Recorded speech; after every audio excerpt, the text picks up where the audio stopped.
before, but the national debt is $39 trillion right now. What would you do to try and bring more fiscal responsibility to Congress? Yeah, that's a great question. I believe the government should live within its means. That's always been a priority to me. When I was mayor of Salt Lake County, you have to make tough budgeting decisions, and that's I think part and parcel of being in government. What I will say is, though, so I do think the federal government needs to get their fiscal house in order.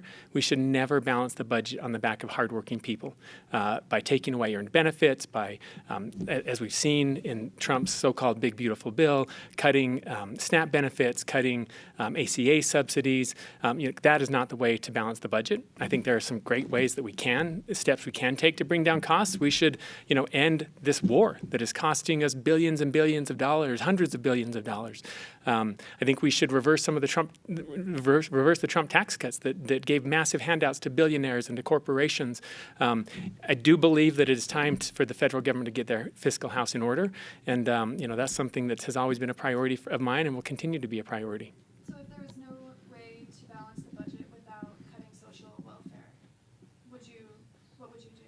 There's always a way to balance the budget. Look, we are a civilized country that we can do better than balancing the budget on the backs of hardworking people. There's always going to be a way to balance the budget. I'd love to see a debt commission like we've seen before that is sitting down and saying this is an issue that we have to take seriously. Republicans and Democrats have to work on this together, and let's build a coalition to get that done. But I'll tell you what my red lines are, is we're not going to balance the budget on the backs of Social Security, Medicare, Medicaid, and hardworking people and their earned benefits. At the Democratic convention, I spoke to a number of delegates who said you were too moderate. What is your response to those criticisms? Yeah, look, I've always been somebody who focuses on getting things done. Because I believe the people who are counting on us can't afford for us to let a purity test get in the way of progress. And so what I would say is I'm a pragmatist, and I've prioritized moving the needle and delivering results for people who are counting on us, and I'm not ashamed of that label.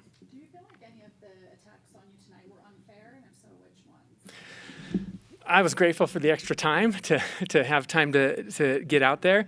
Look, the thing is, when you've been in office and you've done the many things that I've done and tried to tackle tough issues, look, as I said in the closing, I have led and fought and won some of the toughest battles that Utah Democrats have fought. When you have a record, you're going to get attacked for it. The only thing, I guess, harder than having a record would be to not have a record after having served in public office and have nothing to run on. So look, I've tackled tough issues. I've had to make tough choices. That's what leaders do, and I'm proud of my track record. Specifically on the allegation that you're profiting off a data center, that you have some stock in data center, can you address that? Yeah, I was happy that they brought that up. I am proud of the work that I've done since leaving Congress to advance renewable energy. And that was a project in southern Utah where they wanted to build out the renewable energy profile of that project. And I did some work a couple of years ago to help make that happen. I believe that technology infrastructure is going to be a dominating part of our conversation over the next 10 years. We need serious leaders who can step up and lead on that conversation. We certainly need federal regulations and guardrails to shut down the bad actors, but we also have to support the good actors and helping them get to a way where, as we build out technology infrastructure, that the American people are benefiting, that we're lifting up hardworking Americans, not displacing them. And so I laid out during the debate a matrix of what is important to me if we're going to, how we differentiate good actors from bad actors. I oppose the Box Elder Data Center because I believe that project, first of all, the process was incredibly flawed. We need to bring the public in and have them engaged in this process. These projects should rely to the greatest extent possible on renewable energy. For projects, especially projects that are in the Great Salt Lake watershed, they have to minimize water use. This project does not do that.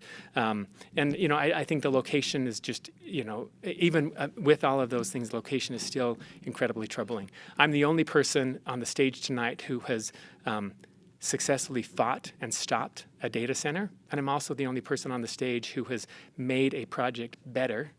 I think this is going to be, as I said, a dominating part of the conversation in the federal government over the next 10 to 20 years. We need serious leaders who are going to step up to the plate and get the right regulations in place to put guardrails on bad actors and create a path for good actors to help us build the technology of the future. But to be clear, do you own stock in a data center as they claim?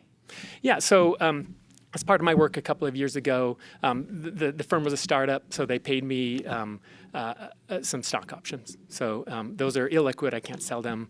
But that was part of the compensation I received 2 years ago. So is it fair for them to hit you on that then, if you didn't stock in a data center? Look, I think. You're saying because it's renewable, that's a cause they should all believe in. Yeah, look, I like I said, I'm proud of my work on renewable energy, and if we're going to be building the technology infrastructure of the future, we need to, it's just not simply an answer to say no to everything. We have to have a path to put guardrails and stop the bad actors, and we have to create pathways for the good actors who are going to build technology infrastructure of the future. That is something that I'm proud of my work, having done that on this project, to bring what I believe was a good actor to help them build out the renewable energy profile of that project. They went through a robust public process, engaged and went through the front door and garnered support for that project.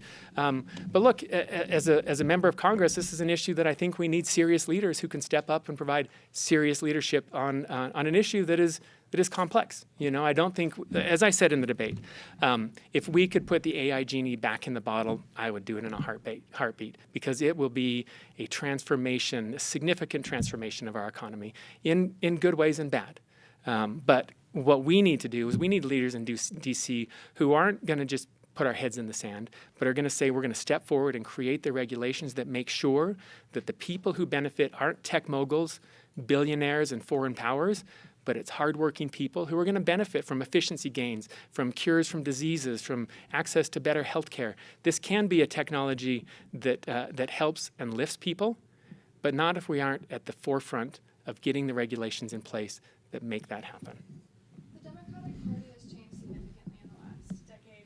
I'm curious if you think there are any areas where Democratic socialists and more progressive people, any interests they have or initiatives they have, are you worried that those interests are moving the Democratic Party in a direction that will not benefit the country?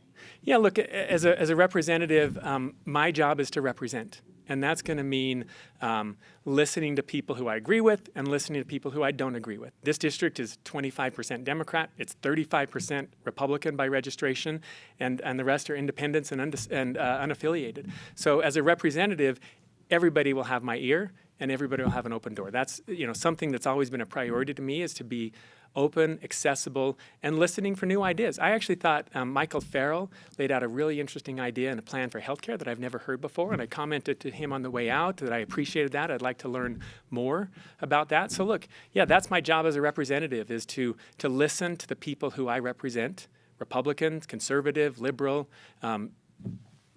progressive, and look for the best ideas that are going to move us forward. If a majority of your district hopes you do not vote to impeach Trump, would you follow their wish? Yeah, I mean, look, I faced that question before, right?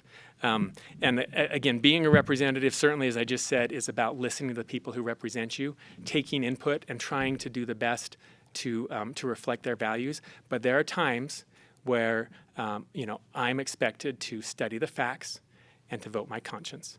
And when articles of impeachment were brought against Donald Trump in 2019, I looked at the evidence, and I held town hall meetings. I listened to my constituents. Many of them did not support a vote to impeach.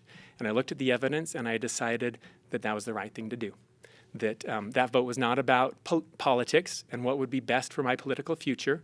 It was about standing up for the Constitution and standing up for our country. And I believe that Donald Trump violated his oath for office and warranted and a vote to impeach was justified. And I took that vote. And then the next step was to go back and to tell my constituents why I took that vote and why I believed it was the right vote. And I did that. And many of them disagreed. And I do believe that I knew at the time that it would probably cost me my election.